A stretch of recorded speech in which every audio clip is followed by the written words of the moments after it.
Hello friends, what's up and welcome to my YouTube channel.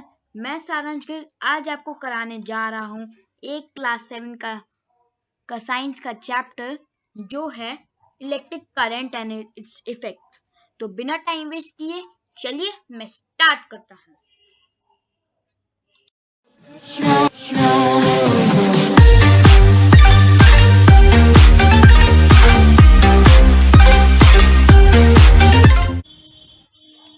चलिए अब सबसे पहले हम जो करेंगे वो होता है ऑब्वियसली इंट्रोडक्शन। हमें पहले जानना होगा कि ये क्या होता है। हम इलेक्ट्रिसिटी शब्द का हमेशा से सुनते आ रहे हैं और हमें पता है ये क्या होता है। बेसिकली इसके अंदर कुछ करंट होता है, इससे बल्ब, बैटरीज ये सब यूज की जाती है। तो अगर आपने नाम देखा हो इसका तो आप समझ गए होंगे कि ये क्या कैसा चैप्टर होगा। तो अब मैं इंट्रोडक्शन खत्म करके आपको अपनी नेक्स्ट स्लाइड पे लेकर चलता हूँ। एक symbols for an electric component, ये होता है एक इम्पॉर्टेंट टॉपिक कि सिंबल्स क्या होते हैं। उस सिंबल्स लेकिन मैं आपको सिंबल्स बताऊं उससे पहले एटलीस्ट आपको पता तो होना चाहिए ना कि ये सिंबल्स बनाए क्यों जाते हैं। तो मैं चलिए आपको बताता हूँ क्यों बनाए जाते हैं ये सिंबल्स।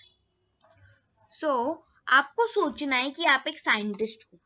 जस्ट सपोज आप एक साइंटिस्ट हो तो क्या आपको एक सर्किट बनाना है, तो क्या आप ऐसे बल्ब बनाओगे? नो। क्या आप ऐसे ये पुश बटन या कोई स्विच बनाओगे? नहीं।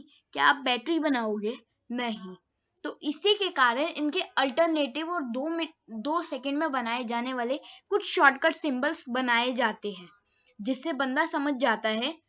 तो मैं आपको बस उन्हीं के बारे में बताऊंगा। तो चलिए मैं उनके बारे में अब आपको बताता हूँ। तो ये है कुछ सिंबल्स। यहाँ पे आप देख सकते होंगे, यहाँ पे एक इलेक्ट्रिक सेल कंपोनेंट होता है। आपने बड़े मोटे छोटे सारे सेल्स देखे होंगे, लेकिन मैं अगर आपको सिर्फ एक होमवर्क दूं तो आप वो करना कि आप चेक करना आपके घर में जो भी सेल्स है उनके ऊपर क्या वोल्टेज लिखी हुई है। सब पे ऑलमोस्ट 1.5 वोल्ट्स या 1.5 वोल्ट्स ही होगा। तो इसका सिंबल जो होता है एक बड़ा डंडा एक छोटा डंडा। ये बड़ा डंडा जो होता है वो पॉजिटिव की तरफ इंडिकेट करता है, यानी पॉजिटिव टर्मिनल, और छोटा वाला नेगेटिव। तो और बल्ब के अंदर ऐसे होता है, जब ये ऑफ होगा, जब ये बल्ब ऑफ होगा तब ये ऐसे नॉर्मल दिखेगा, लेकिन जब ये ऑन होगा बल्ब तब ये इसके आगे बस आसपास शैडोज होगी कुछ ऐसे करके, जिससे पता चले हाँ कि ये बल्ब ग्लो कर रहा है। फिर जब स्विच ऑन पोजीशन में होगा, स्विच ऑन है हमारा, तब तब यहाँ पे 2 पॉइंट्स बनेंगे और उनके अंदर ये ऐसे होगा, और जब ऑफ होगा तब वो ऊपर गया होगा। हमारी ये बैटरी होती है। ये बैटरी इन्होंने ऐसे बनाई गई है, मैंने ये कहीं से फोटो ली है, मैं बता देता हूँ। तो बैटरी का जो सिंबल होता है ये बीच की लाइन में आती है। बैटरी होती क्या है, बेसिकली 2 सेल्स की होती है। जब एक सेल से ज्यादा यूज होते हैं तब वो बैटरी बन जाती है। तो आप जितनी बार ऐसे ये 2 डंडियां बनाओगे उतनी बार ये सेल्स बढ़ते जाएंगे, और फिर मैंने ये बना दी है 2 सेल्स की बैटरी। तो मैं अब कर देता हूँ, बस अब ये बन गई है वायर्स। नॉर्मल ये वायर्स होती है। ये तो होते हैं कुछ बेसिक सिंबल्स जो हर किसी को पता होने चाहिए, लेकिन कुछ एडवांस सिंबल्स भी होते हैं जो भी आपको पता होने चाहिए। जैसे कि एक फिक्स्ड रजिस्टर, आप जानते होंगे रजिस्टर क्या होता है। रजिस्टर एक बेसिकली वो भी मैं बताऊंगा आपको। फिक्स रजिस्टर का जो होता है ये होता है सिंबल। एक वायर एक के ऊपर से टाप के जा रही है तो नॉर्मल वायर जाएगी, बस अंतर इतना होगा कि वो यहाँ पे एक आर्क बन जाएगा। मतलब कि ये नॉर्मल वायर थी जा रही थी, लेकिन इसको कनेक्ट नहीं करना था इसलिए टाप के ले गई, यानी आर्क बना के कनेक्टेड दिखा दिया कि अभी कनेक्टेड नहीं है। अगर वो कनेक्टेड है तो उनका बेसिकली टी बनेगा, तो उस बस टी पॉइंट को आपको हाईलाइट करना होगा। जैसे यहाँ पे आपने इन स्विच के पॉइंट्स को हाईलाइट किया। तो चलिए अब मैं आपको ले चलता हूँ अपनी पीपीटी पे ही। तो अब आप देख लीजिए यहाँ पे। अब मैं आता हूँ इलेक्ट्रिक सेल्स पे। हमने पढ़ लिया वायरिंग क्या होती है, ये था अभी तक का बेसिक। अब आपको थोड़ा बहुत, अब जो मेन होगा, अब फोकस करना है। इलेक्ट्रिक सेल, जो पहला पॉइंट है वो है कि ये कॉमन लाइफ में यूज होता है और इलेक्ट्रिक करंट पास करता है। नंबर ऑफ सेल्स हम यूज करते हैं, ये क्लॉक्स में, वॉचेस में, टॉयज में इनकी हेल्प लेते हैं, क्योंकि इलेक्ट्रिकल अप्लायंसेस इसके बिना नहीं चलती है। ठीक है, नहीं चलती है। तो अब मैं चलता हूँ नेक्स्ट पे। तो ये है इलेक्ट्रिक बैटरी। इलेक्ट्रिक बैटरी क्या होती है? कॉम्बिनेशन होता है एक बैटरी से ज्यादा का, यानी 2 बैटरीज होगी, 3 बैटरीज होगी, लेकिन कभी भी एक बैटरी नहीं कहलाती। जब एक है तब वो सेल है, लेकिन जब वो 2 हो गया, 2 हो गया तो बैटरी है। और 2 से लेकर आप कितने तक भी ले जाओ तो उतना ही रहेगा। अब बैटरी को कनेक्ट करने के ना 2 वेज होते हैं, मैं बताता हूँ 2 वेज। एक होता है सीरीज, एक होता है पैरेलल। दोनों ही देखे जाते हैं, लेकिन अंतर क्या होता है वो अभी मैं आपको बता देता हूँ। तो यहाँ पे आप देख लीजिए, तो ये देख लीजिए आप कि सीरीज और पैरेलल सर्किट है। सीरीज सर्किट के अंदर अगर आपने देखा हो तो आपने यहाँ पे देख ही लिया होगा, पहले आपको ऑब्जर्व करना है खुद। यहाँ पे बल्ब की हेल्प ले रखी है, लेकिन इसलिए आपको समझ भी नहीं आ रहा होगा। मैं आपको दूसरी पिक्चर दिखाता हूँ और फिर एक बार पॉज करके ऑब्जर्व करना, ठीक है? तो ये आप देख लीजिए, ये है सीरीज कनेक्शन और पैरेलल कनेक्शन। अंतर क्या है वो मैं आपको दिखा देता हूँ। ये जो सीरीज कनेक्शन है, इसके अंदर आपका ये जो है, यहाँ पे मैं अगर आपको मार्क करके दिखाऊं तो यहाँ पे ये पॉजिटिव है, पॉजिटिव, यहाँ पे ये नेगेटिव है। ठीक है, ये नेगेटिव जो अगले के पॉजिटिव से कनेक्टेड है। ठीक है, फिर ये नेगेटिव पॉजिटिव से कनेक्टेड है, नेगेटिव। तो एट द एंड सिर्फ एक पॉजिटिव और एक नेगेटिव बचता है। अभी आप बल्ब को ना देखिए। और फिर अगर आप पैरेलल कनेक्शन में जाते हो तो भी आपको सेम दिखता है, लेकिन यहाँ पे अगर आप बल्ब के अरेंजमेंट में भी देखो तो आपको समझ में आएगा। ये पॉजिटिव कनेक्शंस जो है, ये पॉजिटिव कनेक्शंस सारे एक है। या बल्ब पे चेक कीजिए, पॉजिटिव को 3p को 1p में बना दिया इन्होंने, और 3n को 1n में बना दिया। अलजेब्रा में आपने पढ़ा ही होगा, मैथ के अंदर 6 के अंदर। तो ये होता है पैरेलल और सीरीज कनेक्शन। तो अगर मैं आपको आपके डेली लाइफ एग्जांपल में बताऊं तो आप अपना टीवी का रिमोट ही लाइए। सपोज करिए अगर आप लाओगे तो आप ऑब्जर्व करोगे वहां पे सेल होल्डर होगा, मेटल स्प्रिंग और एक मेटल प्लेट और मेटल स्ट्रिप लगी होगी। ठीक है, उसके अंदर क्या होता है? उसके अंदर भी तो यही होता है कि जो पीछे जो एक पॉजिटिव होता है, ये सारी मेटल की चीज है, तो इनका जो पॉजिटिव नेगेटिव टर्मिनल हो जाता है, कनेक्ट हो जाता है। तो अब बोलोगे कि पैरेलल किस में होता है? पैरेलल किस में होता है? पैरेलल होता है बैटरीज में। मैं आपको एग्जांपल दिखाता हूं तो वो होगा, तो ये थी एक नॉर्मल सी फोटो। ठीक है, तो इसके अंदर क्या होता है, पावर जो नेगेटिव की होती है, मतलब पैरेलल के अंदर पावर नेगेटिव की मिल जाती है और पॉजिटिव की मिल जाती है। ठीक है, अब मैं बढ़ता हूँ नेक्स्ट टॉपिक पे।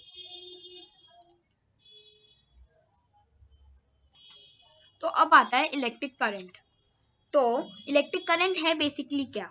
इलेक्ट्रिक करंट होता है जब इलेक्ट्रॉन, एक टाइप का केमिकल समझ लो या फिर आप एक टाइप की ऑब्जेक्ट समझ लो, ये तैरती रहती है। ये है जैसे कि हमारी शरीर के अंदर ब्लड होता है, वैसे इनके शरीर के अंदर इलेक्ट्रॉन होता है। ठीक है, अभी इलेक्ट्रिक करंट जो होता है वो फ्लो करता है पॉजिटिव टर्मिनल से नेगेटिव टर्मिनल की ओर। ठीक है, अगर आप में सिंपल सर्किट अभी हम बनाएंगे। ठीक है, और फिर एक इलेक्ट्रिक सर्किट के अंदर जनरली क्या चाहिए? एक सोर्स चाहिए जिसके ऊपर अप्लाई होगा। अगर मैं आपको उनके एग्जांपल्स देकर बताऊं तो सोर्स के अंदर जाने की कहाँ से पावर आएगा? सेल्स या बैटरी से, कंडक्टिंग वायर, कोई भी टाइप की वायर, और electrical appliances like bulb, you have switch जैसे कि एक की बंद खोल जिससे होगा। अब मैं आता हूँ इलेक्ट्रिक सर्किट पे। अब सर्किट डायग्राम्स आप देख लीजिए, यहाँ पे बना रखा है इन्होंने सर्किट डायग्राम। जब उसके अंदर से करंट पास करेगा तब ये बल्ब खुलेगा, और जब नहीं करेगा तब ये बल्ब ऑफ रहेगा एज यूजुअल। ठीक है, तो इन्होंने स्विच से दिखाया है। इन्होंने कहीं कहीं नॉर्मल चीजें यूज करी है और कहीं कहीं इन्होंने सिंबल्स का यूज किया है। सिंबल्स बहुत बढ़िया रहते हैं। तो अब आप देख लीजिए, इनके अंदर हमेशा हर एक फोटोज में गलती होती है, इसलिए मैं आपको फोटोज दिखाना ज्यादातर प्रेफर नहीं करता हूँ।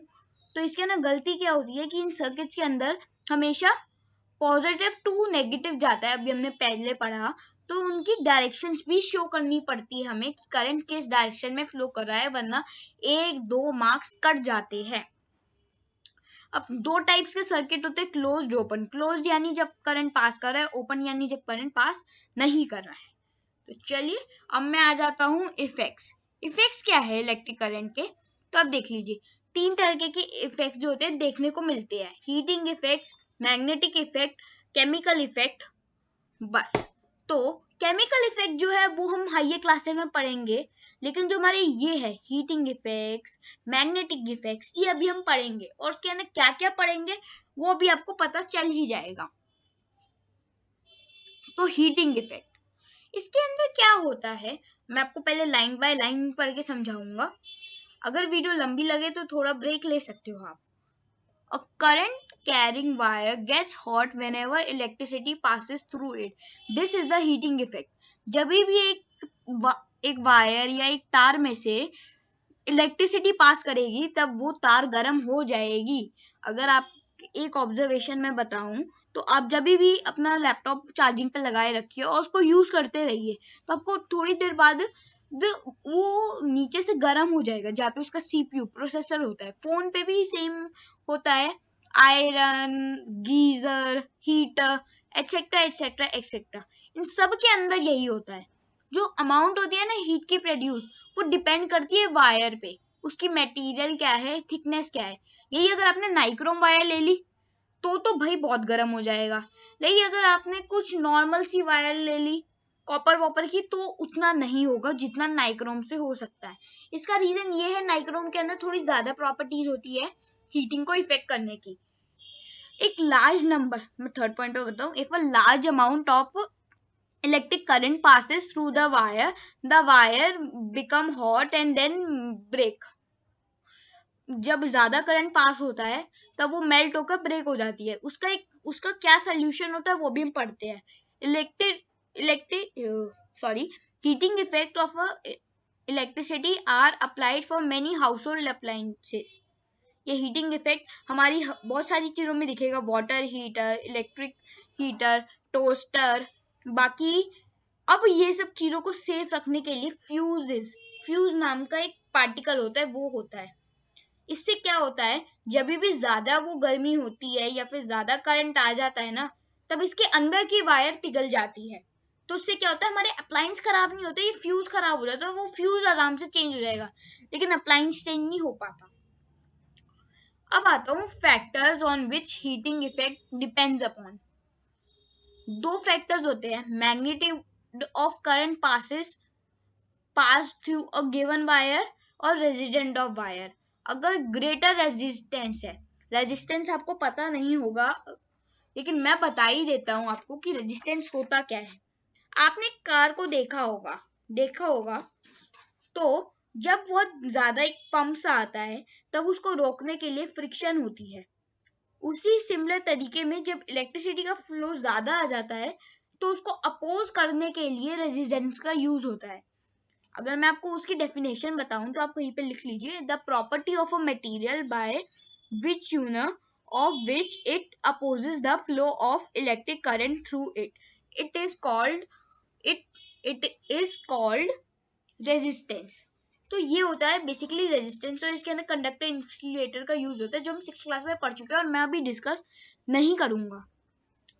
ठीक है, तो इसके अंदर क्या होता है कि दो तरीके की वायर होती है। इन्होंने पहले एक कॉपर वायर लिया और एक नाइक्रोम वायर लिया है। इनका साइज इक्वल है, थिकनेस इक्वल है, लेकिन पासिंग अमाउंट जो वो भी सेम ड्यूरेशन में होता है। फिर भी कंपैरिजन में नाइक्रोम वायर बिकम्स हीटर। ऐसा क्यों होता है? क्योंकि जो नाइक्रोम वायर की रेजिस्टेंस है वो ज्यादा है, और जब रेजिस्टेंस ज्यादा होगी तब हीट जो प्रोड्यूस होगी वो भी ज्यादा होगी। अगर मैं अब आपको मैग्नीट्यूड के बारे में बताऊं तो magnitude of a current pass through a given wire, तो ये होता है सेकंड फैक्टर। इसके अंदर क्या होता है, जब मैग्नीट्यूड डिपेंड करता है, जब मैग्नीट्यूड ग्रेटर होगा तब हीट प्रोड्यूस जो होगी वो भी ग्रेटर होगी। अगर नॉर्मल अमाउंट है करंट फ्लो का तो कॉपर वायर जो होती है हाउस होल्ड वायर में वो नहीं होगी इतनी गर्म। अगर लार्ज फ्लो होता है तब उसी सेम वायरिंग के अंदर एक्सीडेंटली बहुत गर्म हो जाएगी और फायर भी लग सकती है। अब आती है application of heating effects of current. तो इसके अंदर क्या होता है, इलेक्ट्रिक बल्ब और इलेक्ट्रिक फ्यूज की बात होती है अब इसमें, ठीक है। तो कॉइल्स जो होते हैं, अभी हम बल्ब के बारे में पढ़ेंगे। यहाँ पे देख लीजिए, आपको मेरा कर्सर दिख रहा होगा, यहाँ पे metal cap, glass tube, the fuse used in electrical appliance, ये ब्रोकन हो गया, क्यों, मेल्ट हो गया, because of more load, more pressure load. तो मैं लाइन टू लाइन समझाता हूँ। Electric bulb and electric fuse, coil of a wire that utilize the heating effect of a electric current are called as a elements. These coils can be found in an electrical room heater or in the electrical iron boxes or appliances. Two important appliances based on heating effect are electric fuse and electric bulb. इन पे ज्यादा ध्यान देने की जरूरत होती है, क्योंकि जब भी ज्यादा करंट मिलता है तब बल्ब जो होता है ब्लास्ट हो जाता है। आपने देखा होगा, जब बहुत ज्यादा करंट पीछे से आता है तब इस बल्ब में डैमेज हो जाता है या फ्यूज में डैमेज हो जाता है, ठीक है। तो बल्ब में भी रियली ऐसा नहीं होता। इसका रीजन ये है कि ये बल्ब की जो फिलामेंट्स होती है वो टुगस्लेन मेटल से बनी होती है, वो भी एक उसके अंदर का वो भी थोड़ा बहुत मेल्ट होके करंट को उनको लोड ले लेता है। अब मैं बात करता हूँ इलेक्ट्रिकल फ्यूज की। ये बहुत ही सेफ होता है, ये यूज किया जाता है हमारे एक्सटेंशन कोड में, यही सबसे ज्यादा यूज किया जाता है, ठीक है। तो लेकिन अब क्या हो रहा है, अब ये इलेक्ट्रिक फ्यूज यूज ही नहीं किए जा रहे हैं, अब एमसीबी यूज की जा रही है, जो ऑटोमेटिक ज्यादा करंट आने पे घर की पावर सप्लाई ही काट देता है। वो एमसीबी जो होता है अपने आप नीचे गिर जाता है और ऑफ हो जाता है, इससे फैमिली सेफ रहती है। अब causes of large current flow in house hold, अगर किसी दिन बहुत ज्यादा हुआ तो क्या हो सकता है, ओवरलोडिंग। जैसे कि कुछ सिचुएशंस में क्या होता है, इलेक्ट्रिकल अप्लायंसेस अगर सिंगल सॉकेट से कनेक्टेड है तो वो लार्ज अमाउंट उस सॉकेट के अंदर आ जाती है, और सॉकेट के उस करंट से क्या होता है कि वो कॉपर वायर उसके अंदर की जो होती है वो हीट हो जाती है और उसको हाई टेम्परेचर लगता है, होता है। सेकेंड पॉइंट आता है शॉर्ट सर्किट। इलेक्ट्रिक करंट में सप्लाई की जाती है इंसुलेटर से या फिर कोई नॉर्मल चीज से, तो पहला जो इंसुलेटर होता है, one insulated wire is called live wire and other insulated wire is called as neutral wire, ये याद रखना, ठीक है।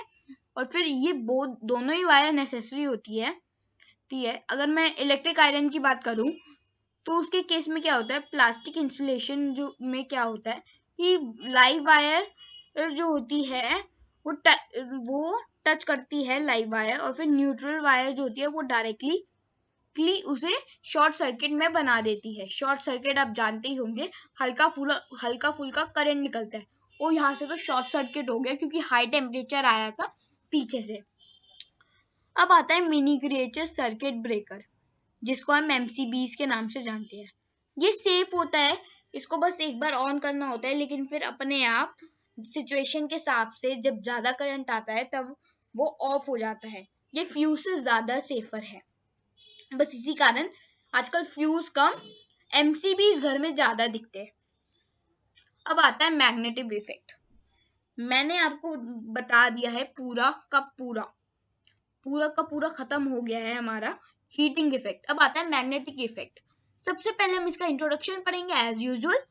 तो electric current passes through a wire, then current carrying wire behaves like a magnet. जब electric current pass होता है एक वायर में से, तो कभी कभार ये एक मैग्नेट की तरह एक्ट और बिहेव करती है। इस फिनोमिना को मैग्नेटिक इफेक्ट ऑफ करंट कहते हैं।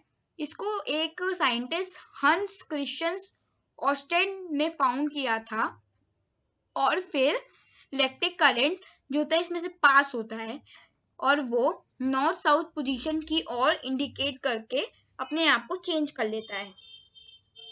तो अब वो अभी अगर आपको पहले नहीं समझ में आया तो अब आपको आ जाएगा। कैसे? क्योंकि अब हम बात करेंगे इलेक्ट्रोमैग्नेट की। एक यहाँ पे मैंने आपको फिगर दी है, ये दो फिगर्स है, ठीक है, ये दो फिगर्स है, तो इनको थोड़ा देख लेना। पहली फिगर के अंदर इन्होंने बताया है कि ये स्विच ऑन था, ये बैटरी थी, तो ये नेल जो है इसके ऊपर ये वायर है लपेटी हुई है, ठीक है। यहाँ पे फिर तो ये जो होती है एक्ट करती है मैग्नेट की तरह। और इसी इलेक्ट्रोमैग्नेट के इतने यूजेस हैं मैं आपको नहीं बता सकता। तो अगर मैं अब आपको वो गिनवाने में गिनती में कराऊं तो आपको अभी तो मैं कुछ 5 बताऊंगा, लेकिन इससे भी ज्यादा होंगे, पक्का होंगे। ये मेटल जो होता है अप्लायंसेस लाइक वो इलेक्ट्रिक मोटर, फैन, बेल में यूज किया जाता है। बेल का स्ट्रक्चर तो अभी हम पढ़ेंगे, आप उसकी फिक्र मत कीजिए। तो आपका ये एक ऑब्जेक्ट क्लियर हो जाएगा। These magnets have strong utilization in electrical generator. ये जनरेटर के अंदर भी होता है, इसलिए उनके अंदर स्ट्रॉन्ग मैग्नेटिक फील्ड होता है।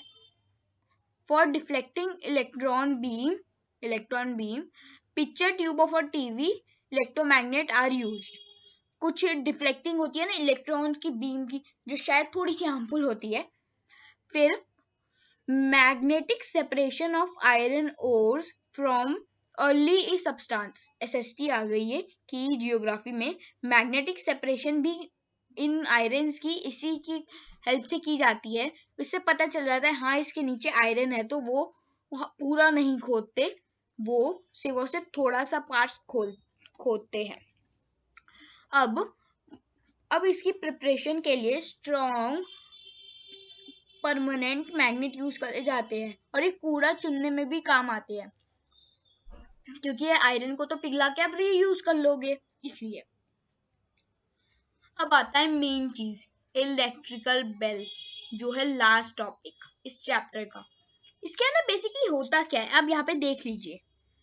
मेरा कर्सर आपको दिख ही रहा होगा, तो ये कर्सर है मेरा, यहाँ पे आप देख लीजिए। यहाँ पे पावर दी जा रही है, पेन लेकर आपको दिखा देता हूँ। यहाँ पे पावर दी जा रही है, ये पॉजिटिव, ये नेगेटिव, ये स्विच हो गया अभी ऑफ है, लेकिन जब ये मिलेगा तो बाद में बताता हूँ। तो इसकी पावर जो है इसमें जा रही है, ये ऑलरेडी एक मैग्नेट है, ये ऑलरेडी मैग्नेट है। ये एक आयरन का पीस है, आयरन का पीस है जिसके ऊपर एक कॉपर वायर लपेटी हुई है और फिर वो जा रही है यहाँ पे। इससे होगा क्या, सपोज कीजिए मैंने स्विच को ऑन कर दिया, तो क्या होगा, यहाँ पे करंट पॉजिटिव टू नेगेटिव पास होगा, ऐसे करके जाएगा यहाँ पे। इससे ये जो होगा एक्ट करेगा, किससे कैसे एक्ट करेगा, ये एक मैग्नेट की तरह एक्ट करेगा, इस मैग्नेट को अटैच करेगा, तो ये ऐसे खींची जाएगी, तो ये जो हैमर है वो इस पर धुम इस गोंग पे करके लगेगा। लेकिन फिर क्या होगा, यहाँ पे ये जो सर्किट होगा ये ब्रेक हो जाएगा, इसलिए वो रिलीज होके फिर वापस आ जाएगा, तो फिर उसको आयरन का चार्ज मिलेगा, फिर वो करता रहेगा। और जब तक ये स्विच ऑन रहेगा तब तक ये होता रहेगा। मैं चाहता तो आपको इसके नॉर्मल फोटोज भी दिखा सकता था, बट मैं चाहता था कि आप यहाँ पे देखिए कि ये कैसे वर्क करता है। और मैं देखना भी चाहता था कि आपको क्या सिंपल पल के लिए कुछ बेसिक से जो वो सर्किट्स बनाने के लिए, सिंपल सर्किट्स बनाने के लिए सिंबल्स अब अच्छे तरीके से आ गए हैं। तो चलिए अलविदा, मिलते हैं अब नेक्स्ट वीडियो में।